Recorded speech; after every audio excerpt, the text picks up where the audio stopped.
नमस्कार, मैं सरोजनी पांडे अपने चैनल सरस्वती गंगा में आप सभी का स्वागत करती हूँ। कैसे हैं आप सभी? आशा करती हूँ अच्छे होंगे और मेहनत से पढ़ाई कर रहे होंगे। तो जैसा कि मैं सामान्य हिंदी के अंतर्गत शब्द रचना में प्रत्यय पढ़ा रही हूँ, प्रत्यय का मैंने 3-4 वीडियो बनाकर डाल दिया है। आज लास्ट वीडियो है आज का, तो इसमें मैं आपको पढ़ाऊँगी तद्धित प्रत्यय, यानी ऐसे प्रत्यय जो संज्ञा, सर्वनाम या विशेषण में लगते हैं और उनका रूप परिवर्तित कर देते हैं। ऐसे प्रत्यय तद्धित प्रत्यय कहलाते हैं। ठीक है, तो चलिए चलते हैं बोर्ड की तरफ। ये मैंने लिख भी दिया है, प्रत्यय तद्धित प्रत्यय जो संज्ञा, सर्वनाम या विशेषण में लगाए जाते हैं। और ये तीसरा प्रत्यय है। पिछले वीडियो में मैंने 2 प्रत्यय पढ़ा दिया था, 2 तद्धित प्रत्यय जो कर्तृवाचक तद्धित प्रत्यय और भाववाचक तद्धित प्रत्यय जो होता है वो मैंने पिछले वीडियो में पढ़ा दिया है। इस वीडियो में मैं पढ़ा रही हूँ संबंधवाचक तद्धित प्रत्यय, लघुता यानी हीनता या लघुता यानी अपने से छोटा, ये तद्धित प्रत्यय है। और अगला है अपत्यवाचक या संतान बोधक तद्धित प्रत्यय। एक अभी बच रहा है, वो भी मैं इसी में कंप्लीट करूंगी। ठीक है, तो ये है तीसरा संबंधवाचक तद्धित प्रत्यय। इसकी परिभाषा है जब किसी संज्ञा के साथ प्रत्यय का प्रयोग होता है, वह संबंध का बोध कराता है और वह लग करके संज्ञा या सर्वनाम में लग करके संबंध का बोध कराता है, तब वह संबंधवाचक तद्धित प्रत्यय कहा जाता है। आइए देख लेते हैं। शरीर प्लस इक, शारीरिक, इसका अर्थ क्या होता है? शारीरिक का अर्थ क्या होता है कि शरीर से संबंधित, है ना, संबंध का बोध करा रहा। ऐसे सामाजिक हो गया, समाज से संबंधित, समाज प्लस इक। ऐसे राजनीतिक हो गया, राजनीति प्लस इक, राजनीति से संबंधित, है ना, संबंध का बोध करा रहा। विचार प्लस इक, विचार से संबंधित, इसे वैचारिक कहते हैं। ठीक है, ये इक प्रत्यय, मैंने इक प्रत्यय, अप्रत्यय या प्रत्यय, इनका मैंने अलग अलग वीडियो बना दिया है। आप चाहें तो मेरे चैनल में जाके देख सकते हैं, अलग अलग वीडियो बनाया हुआ है कि किस प्रकार से इक प्रत्यय लगने से वी का अय हो जाता है। ठीक है, तो ये मैंने पढ़ाया हुआ है। देह प्लस इक दैहिक, देह से संबंधित, शरीर को कहते हैं। बुद्धि प्लस इक बौद्धिक, बुद्धि से संबंधित। ठीक है ना। बम्बा प्लस इया, बम्बा प्लस इया, बम्बैया यानी कि बम्बई से संबंधित, बम्बई में रहने वाला, है ना, बम्बई में रहने वाला, उसे बम्बैया कहते हैं। कलक प्लस तिया, तो ये कलकत्ता, कलकत्ता प्लस इया, ये मैंने लिखा नहीं क्योंकि यहाँ जगह नहीं थी, तो कलकत्ता इसे ऐसे पढ़ना, कलकत्ता प्लस इया बराबर कलकतिया, यानी कलकत्ता से संबंध रखने वाला, कलकत्ता में रहने वाले को कलकतिया कहते हैं। तो देख लिया आपने। इन सभी शब्दों का सभी क्या जाहिर कर रहे हैं? संबंध जाहिर कर रहे हैं किसी न किसी चीज से, कोई स्थान से, कोई शरीर से, कोई किसी चीज से, है ना। अब अगला है चाचा प्लस एरा, ये हो गया चचेरा, यानी कि चाचा का जो बेटा होता है वो क्या होता है? चचेरा होता है ना, संबंध बता रहा है। ममेरा हो गया, फुफेरा हो गया, ये सभी क्या कर रहे हैं? संबंध को दर्शा रहे हैं। ठीक है। ससुर प्लस आल, ये ससुराल हो गया, जो ससुर का घर होता है, यानी कि जिसके यहाँ से आप बेटी ब्याह कर लाते हो या जिसके यहाँ पर आपकी शादी हुई है, वो आपका ससुराल होता है। ठीक है, तो ये ससुर प्लस आल बराबर ससुराल, यानी ससुराल से संबंधित, यहाँ संबंध ही दर्शा रहा है ना। ठीक है। बहन प्लस ओई बराबर बहनोई, यानी कि जो बहन का हस्बैंड होता है, सिस्टर का, वो क्या होता है? बहनोई होता है। तो ये सारे के सारे शब्द क्या कर रहे हैं? संबंध को दर्शा रहे हैं। अब इसमें जितने प्रत्यय, जैसे एक प्रत्यय लगा हुआ है, ठीक है, एरा प्रत्यय लगा हुआ है, आल प्रत्यय लगा हुआ है, ओई प्रत्यय लगा हुआ है या फिर इया प्रत्यय लगा हुआ है, ये सारे के सारे क्या कहलाएंगे? संबंधवाचक तद्धित प्रत्यय कहलाएंगे। ठीक है, मैं आपको समझाती रहती हूँ कि कोई भी प्रत्यय अलग नहीं होता है, वो लगता किस में है उसी के नाम से वो जाना जाता है।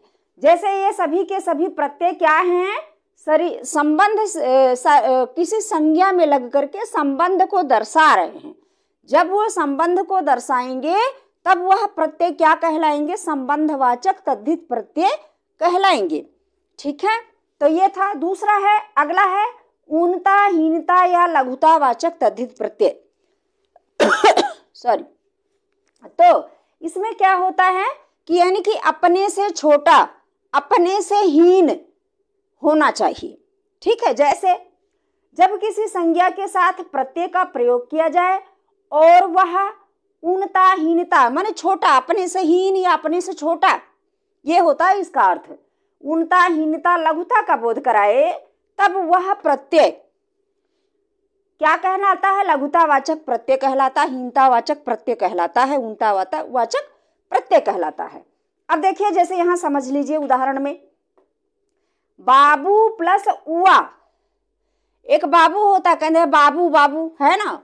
बाबू तो बड़े को भी कह लेते हैं, अपने बराबर वाले को भी कह लेते हैं, है ना। बाबू तो सबको कह लेते हैं, लेकिन जब हम बबुआ कहते हैं तब वह हमसे छोटा होता है, छोटा होता है, उसको छोटे को बबुआ कहते हैं।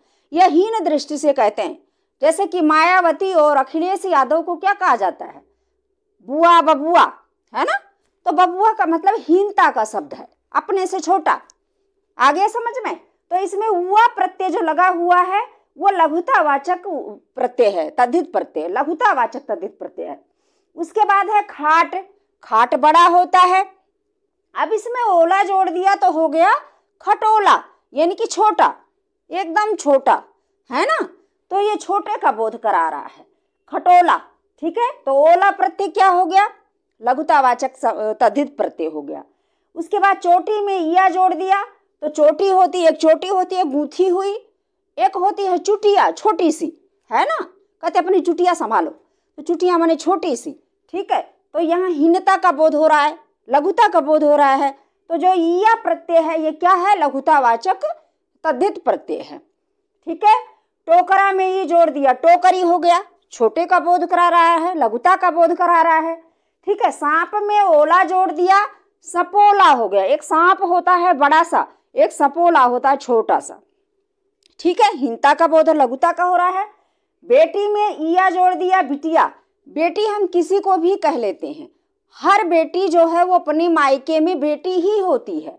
हर महिला जो है वो अपने मायके में बेटी कही जाती है, चाहे उसकी कितनी ही एज हो जाए, कितने ही उम्र की हो जाए।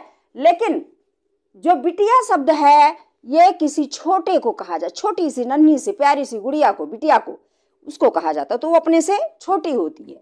ठीक है, छोटे को दर्शा रहा है। ठीक है, अब नाला बहुत बड़ा होता है, उसमें हम ई प्रत्यय लगा देते हैं, तब क्या हो जाता है, नाली। यानी नाला बहुत बड़ा होता है लेकिन नाली छोटी सी, यानी छोटे का बोध करा रहा। डिब्बा, डिब्बा और एक डिबिया, है ना। डिबिया छोटी छोटी डिबिया होती है, उसको डिबिया कहते हैं। तो इसका मतलब आपको समझ में आ गया होगा कि ऐसे प्रत्यय जो किसी संज्ञा में लग करके लघुता का बोध कराते हैं, हीनता का बोध कराते हैं, वो क्या कहलाते हैं, लघुता हीनता वाचक तद्धित प्रत्यय। ठीक है, तो ये सभी के सभी अब मैंने समझा दिया। अगला है हमारा अपत्यवाचक या संबंध बोधक तद्धित प्रत्यय। अपत्यवाचक या संतान बोधक, सॉरी संबंध कह दिया है मैंने, संतान बोधक तद्धित प्रत्यय। ठीक है, इसमें क्या होता है कि जब किसी संज्ञा में, एक मिनट यहाँ में आना चाहिए, जब किसी संज्ञा में प्रत्यय का प्रयोग किया जाए, संज्ञा में प्रत्यय का प्रयोग किया जाए और वह उत्पन्न होने का, कहीं से उत्पन्न होने का या फिर संतान के अर्थ का बोध कराए, कहीं से उत्पन्न होने का या फिर संतान का बोध कराए, तब वो क्या कहलाता है, अपत्यवाचक या संतान बोधक कृत प्रत्यय तद्धित प्रत्यय कहलाता है। संतान बोधक तद्धित प्रत्यय कहलाता है। यहाँ तद्धित लिखना था जो कि मैंने नहीं लिखा है। ठीक है, समझ लीजिएगा। आइए उदाहरण देख लेते हैं। जैसे कुंती में मैंने ए प्रत्यय लगा दिया तो ये हो गया कौंतेय। मैंने बताया है आप लोगों को कि या प्रत्यय, आ प्रत्यय, ये प्रत्यय और इक प्रत्यय, ये सभी जिस भी शब्द में लगते हैं उसका जो पहला वर्ण होता है, यदि उसमें छोटी मात्रा है तो उसको बड़ा बना देते हैं। ये मैंने अलग अलग पढ़ाया हुआ है, आप पिछले वीडियो में जा करके, चैनल में जा करके ढूंढ कर सर्च करके पढ़ सकती हैं। ठीक है, तो ये चारों के चारों क्या करते हैं, जो पहला वर्ण होता है उसको बड़ा बना देते हैं। तो यहाँ पर ये प्रत्यय जुड़ा है, इसकी वजह से जो यहाँ पर ऊ का मात्रा है उसको औ का मात्रा बना देता है, और फिर ती और ता को, जो ता पर ई की मात्रा लगी है उसे ए बना देता है, ये कौंतेय हो जाता है। ऐसे ही राधा में ए जोड़ा तो ये राधेय हो गया। अब कौंतेय किसको कहा जाता है, जो कुंती थी, पांडवों की माता थी, उनको कुंती कहते थे और उनके पुत्रों को कौंतेय कहा जाता था। ऐसे ही जो कर्ण थे, कर्ण को जानते होंगे, जो महाभारत में जिन्होंने युद्ध किया दुर्योधन की तरफ से, जो सूर्य के पुत्र थे, उनकी माता का नाम था राधा, और राधा माता का नाम राधा होने के कारण उन्हें राधेय कहा जाता था। ठीक है, तो यहाँ पर संतान का बोध हो रहा है। कौन सा प्रत्यय लगा है, ये प्रत्यय लगा हुआ है। ठीक है, तो ये प्रत्यय क्या है, संतान बोधक तद्धित प्रत्यय है। उसके बाद है यहाँ पर पांडु लिखा हुआ है। पांडु कौन थे, धृतराष्ट्र, जो महाभारत में धृतराष्ट्र थे, अंधे राजा थे, दुर्योधन के पिता, उनके छोटे भाई बड़े भाई थे, उनका नाम था पांडु। उनके जो 5 पुत्र थे, युधिष्ठिर, भीम, नकुल, सहदेव, अर्जुन, ये पांचों के पांचों क्या कहलाते थे, पांडव कहलाते थे। अब पांडव बना कैसे है, देखिए, पांडु में आ प्रत्यय जोड़ करके पांडव बना हुआ है। आ की वजह से जो है, आ की वजह से औ हो जाता है और इस प्रकार से पांडव बनता है। तो यहाँ संतान बोधक प्रत्यय जुड़ा हुआ है यहाँ पर, और संतान का बोध हो रहा है। ऐसे मनु प्लस आ जोड़ दिया तो मानव हो गया। सबको पता है कि जब भगवान शंकर ने अपना तीसरा नेत्र खोला था, तब पूरी पृथ्वी पर प्रलय आ गया था, सब कुछ बह गया था, सिर्फ एक बचे थे मनु, और हम सब आज जो कुछ हैं वो मनु की संतान हैं। जितने भी लोग हैं सब मनु की संतान हैं। उन्होंने जो कुछ अपनी नैया में भर के रखा था वही सारी इस पृथ्वी पर बची हुई है। ठीक है ना, तो मनु से हम सब उत्पन्न हैं, जिसे मानव कहा जाता है। यहाँ भी संतान का बोध हो रहा है।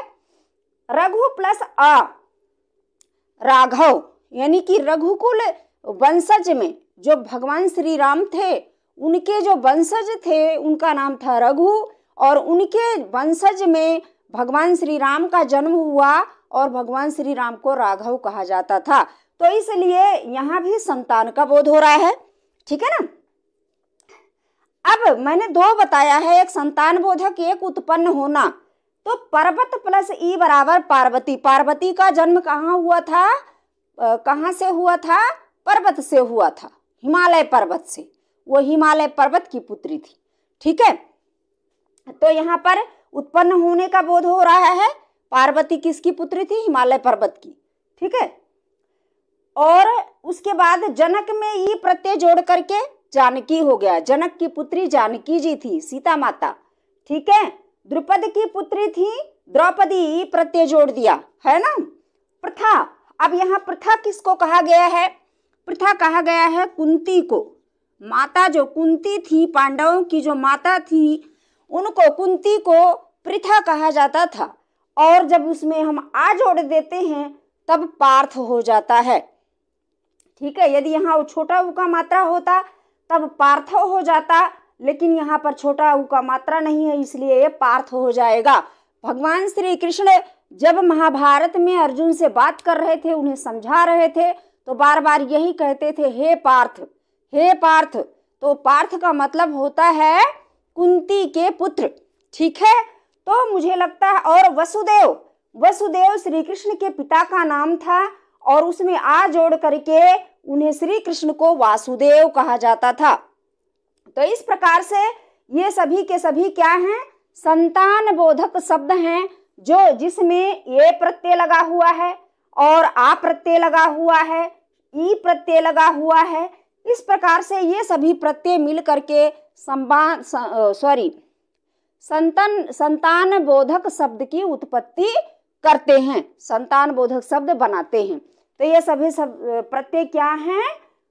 संतान बोधक तद्धित प्रत्यय हैं। ठीक है, तो मुझे लगता है कि ये सारा का सारा आपको समझ में आ गया होगा। यदि समझ में आ गया होगा तो एक लाइक जरूर कर देना। लाइक करने में आपका कुछ नहीं जाता है, सिर्फ क्लिक करना है, उस पर टच करना है, अपने आप लाइक हो जाएगा। इससे आपकी मोबाइल का कुछ नुकसान नहीं होने वाला है। ठीक है, तो चलिए मिलते हैं अगले वीडियो में। यदि नए देख रहे हैं तो चैनल को सब्सक्राइब कर लीजिए, और यदि पहले सब्सक्राइब किए हुए हैं तो एक लाइक जरूर कर दीजिए, शेयर करिए। धन्यवाद।